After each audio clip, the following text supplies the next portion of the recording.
Let's take a look at the WORX WU130. Hey everyone, welcome back to the Clueless Dad. Today we're going to do a tool unboxing. This is the WORX WU130. It is a 12-volt drill, and the chuck size is 10 millimeters.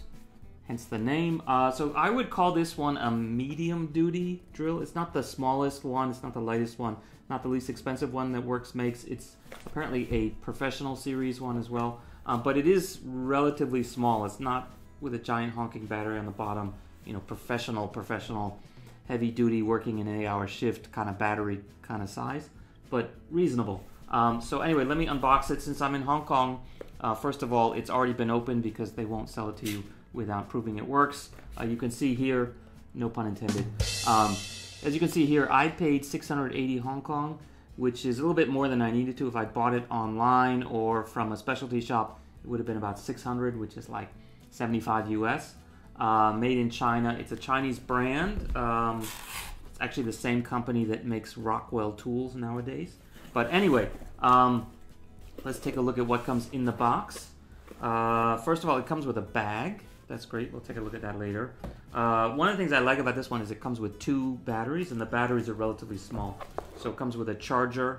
I guess you have to make sure that, you know, if you have other WORX tools, it's the same battery, so you can use the same charger and the same batteries. But in this case, charger's not too bad.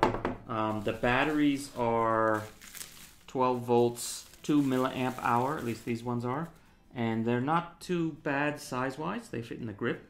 I'll show that in a second. Here is the drill itself. So it's, like I said, medium duty at best. It's not really huge, but apparently it's professional power. Yeah, so as you can see, I got the safety on. It's got the light. You can go back and forth. It has a power indicator here. I just charged this battery up all the way. So another reason why I opened it already. Anyway, it has 20 different torque settings, I guess, for the driver part, and then it has 1 extra for the drill, for the variable speed drill or whatever it is. Okay, and let's also go through the stats here on the box. So it has a brushless motor with quote-unquote strong power. There's 2 gears on this thing, a high and low.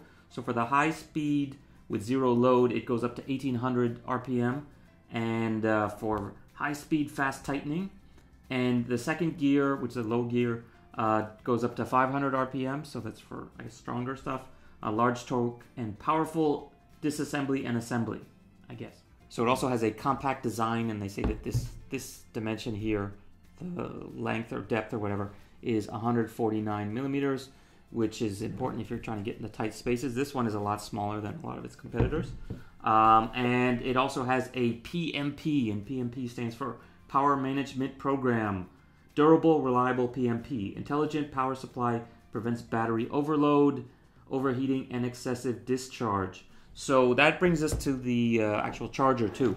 So the charger, if you've never used one of these WORX ones, has basically, I guess, 4 different light patterns. There's 1 LED in here, and when you're charging, if it's charging correctly, it will be blinking green until it gets fully charged, and then it stays full red. And then there's also a case, I guess, if it's blinking red, that means the battery is overheating. Like, let's say you totally just drained it, it's already hot, and then you're trying to charge it and you're at a hot place, I guess it can get overcharged, and that's, I guess, where the PMP comes in, and it should stop. And then there's also solid red, which I guess means it's dead or fully discharged, or maybe it's dead, like it's broken. What else? So this is a multi-voltage charger, so it does 110 to 240. In this case, it has a hardwired, you can't swap out the plug, but basically it has hardwired UK plug in here.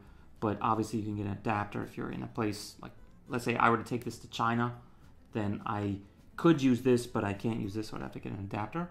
50 to 60 hertz, 22 watts, and then the output, which I guess is the output in the charger, is 12 volts with up to 1.5 amps. So that's useful in case you blow a fuse, I guess. And then this battery is a 2 amp hour battery, obviously operating at 12 volts, hence the 12V all over everything. Anything else important here? It's the WA3506 battery, in case you ever want to know and order new ones, and it's got the leads here, so hopefully you can't short that out. So yeah, and it comes out like this. Let's talk a little bit about this. So it has a nice kind of tacky rubber here on the grip. The size is not too bad.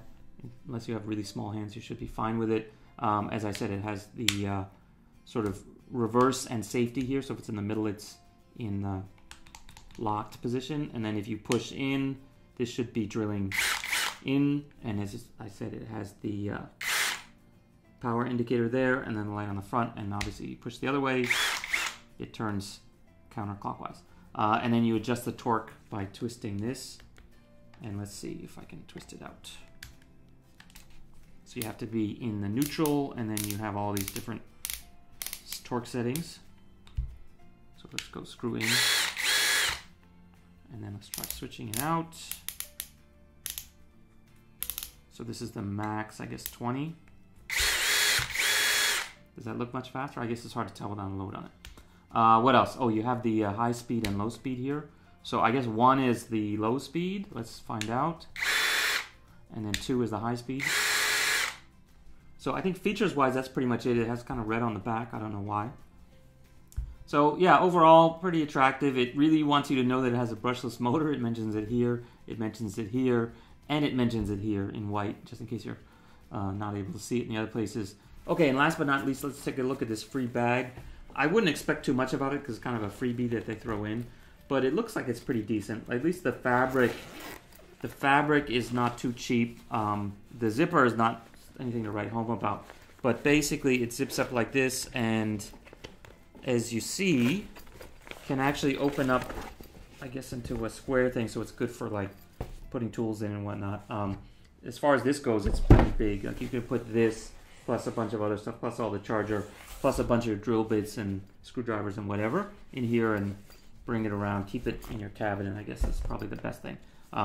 If you're, going to like construction sites, I wouldn't use this. I'd get something a little bit sturdier. But anyway, so yeah, overall, I think I'll be pretty happy. I'll do a follow-up review if I'm disappointed with it. So the reason I chose this one as opposed to a much bigger one or a much dinkier one is we actually had a dinky one, which was like the Fixa by IKEA. I just threw it in when I was making a purchase because I knew I was going to be doing a lot of assembly of chairs and tables and stuff like this. So I got that thing. It's super cheap. It was like 15 US, but it died literally within 2 or 3 months. I don't know, something in the charger blew something out. And so since it's so cheap, you kind of don't care. You just replace it. But even now, those are all sold out here in Hong Kong. I don't know why. So I decided to get a real one that's good. This one is pretty reasonable price-wise. I think the features and the battery, stuff like that, should hold up obviously a lot better. But I didn't want to get a big honking one because I don't really need it. I don't do that much, fix them up stuff at home. And I don't do that much assembly on a regular basis here. So we only need it maybe once every couple of months. I'm going to do a video and definitely check back for it where I'm going to assemble. I think I have 5 of these Remberget chairs that I want to just kind of get done. And that's why I wanted to buy this first before I started doing it all by hand. Because that one has a lot of hex head bolts to drive in. So anyway, that's where I'm going to use this. That's why I charge this battery up. If I run out, I can obviously also use the backup. But that's it for today. If you guys have any questions or comments, please leave them below. Do let me know if you would like me to review anything else. Oh, by the way, if you want to know more about the functionality of this and see a side-by-side comparison with some of its contemporaries, definitely check out the channel called Master Alley. I'll try to include a link at the end and maybe in the description. And that's actually like a guy devoted to doing tool reviews, and he does side-by-side comparisons and DIY stuff based here in Hong Kong. He has an English channel and a Cantonese channel. Even if you don't understand Cantonese, you can actually pretty much tell what's going on in the videos. He does a lot of like actual testing, like how many screws can I drill in before the battery dies, things like that, side-by-side comparisons between similar things. So in that case, he compared this particular exact model, the WU130, against a Makita and a DeWalt, which were a lot bigger and also a lot more expensive. And I don't think they did that much, and they also are a lot heavier. They didn't do that much better than this at a reasonable price and a reasonable weight and a reasonable size. So anyway, check that out. I'll put the link somewhere. Okay, so that's it for today. If you haven't subscribed, please consider doing that and leave me a comment, yada, yada, yada. See you later. Bye.